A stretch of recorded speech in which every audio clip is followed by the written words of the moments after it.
series about tracks.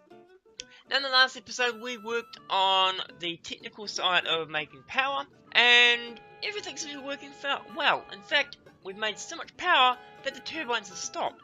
So in this episode there are a few things I have to tidy up. So, let's get started. Okay, so the first problem we need to fix is in the tank here we are completely full of steam. Because this guy here is completely full of power, so he's not producing anything, and he won't take any more steam. However, one of the problems you may have noticed in the beginning clip there is that the charcoal is still being extracted and stuck into the boilers in here for heating purposes, even though, if we just jump into here,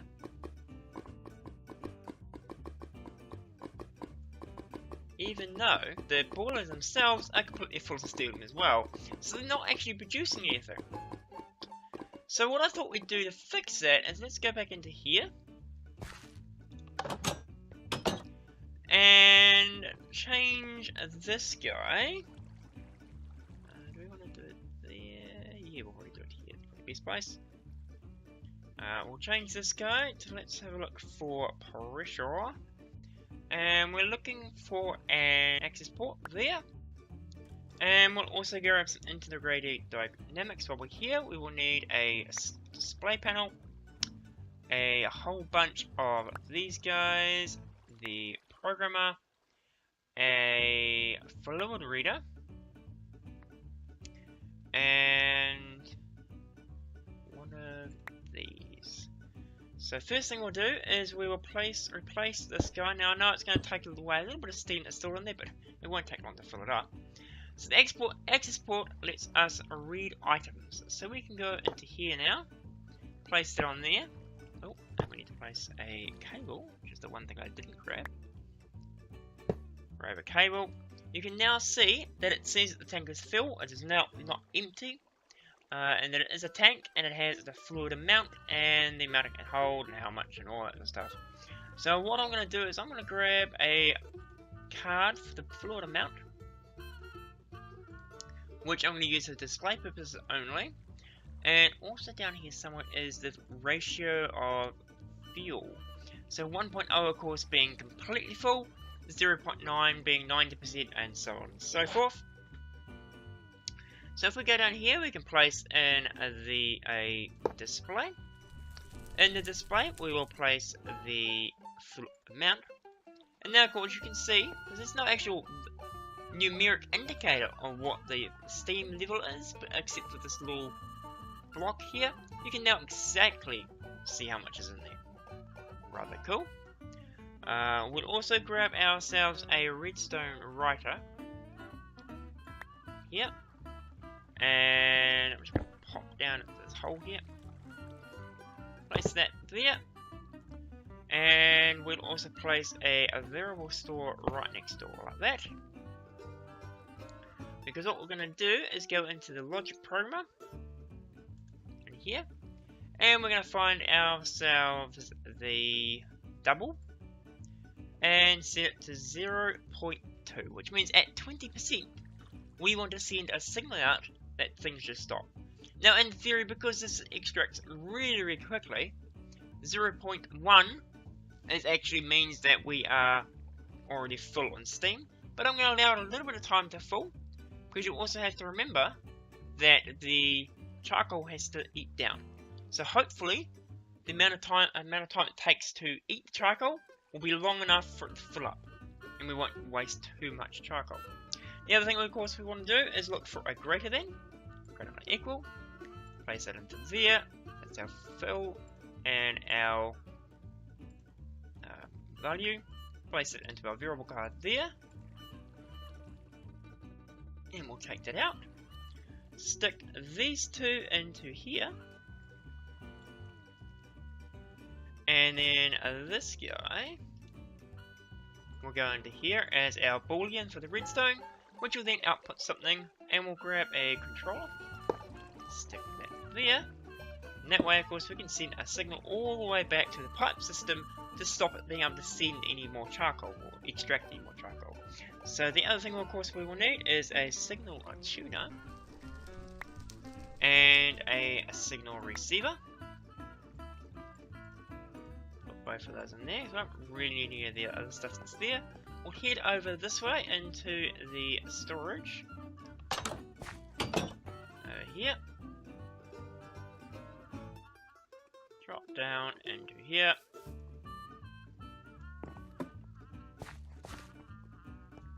And now each one of these, we're going to have to change this. Annoyingly, I don't like the sorters because of how noisy they are, but I don't think I can control these by redstone. So we'll grab one of these though, stick that into there, face it that way, and we'll configure up to be auto eject, and a low signal is required. So no signal means that it's not full, and we can input stuff into there. Next thing, of course, we will do is need to set up something so we can read a signal. Place that there, maybe another one. Oops, another one there, like that, and we'll put our receiver there. Link it up. Apparently I didn't link on the other side. Let's go do that. Okay, so we'll click on there, and oh, that did not work. I wonder if it doesn't like reading directly from the block. So let's take that out. Place the receiver.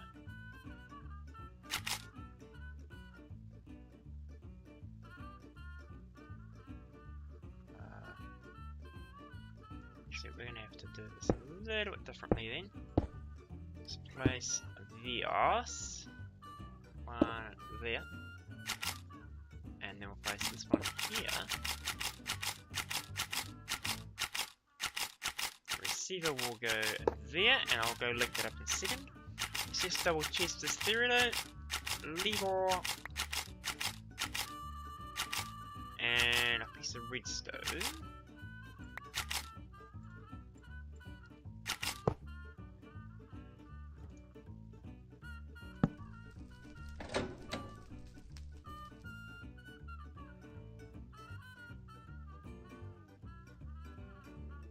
It's hard to tell if it's doing anything or not.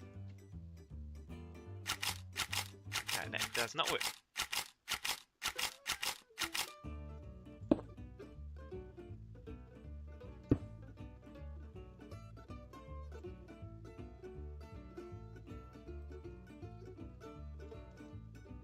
In theory, that should be transferring. The signal that way.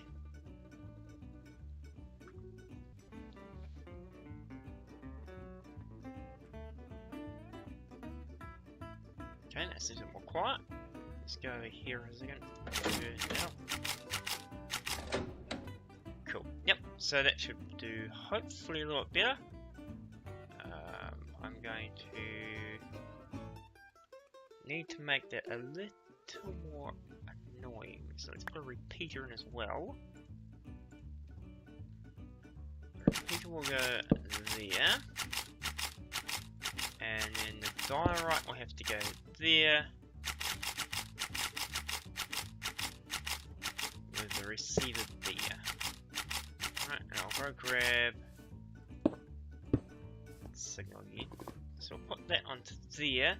Now, I think we might have to exchange this to red as well. So when it's outputting a red signal here. So when it's got a red signal from the other side, it needs to be outputting a red into here, and that will stop that. Looks like that might have worked. Let me go do exactly the same thing on the other side. Okay, so we'll stick that there, flip it so it's on red, and then that should be linked up to the controller, and cool, it stops. Awesome. Okay, let's just go back down here and give that a good test. Let's head around here. poke our head into here. And if we take this out,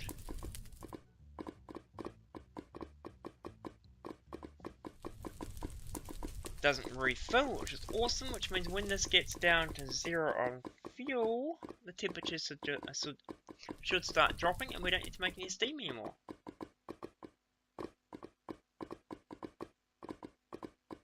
And cool. Yep, that's exactly what I was expecting to happen. That definitely works. So that's one thing fixed. We won't be burning charcoal for the sake of it. It's awesome. Okay. Well, I've run out of time to do what I wanted to do. I do apologise, this episode will be a little shorter than normal. I was trying to get something in the background here working, but it didn't want to agree with me. So we're going to have to leave that for another episode. So what I'm going to do is I'm going to end the episode here. If you've enjoyed the episode, please do hit that like button. And new channel and like trains, or rail, or automation. Hit that subscribe button. But otherwise, have a great day. And see ya!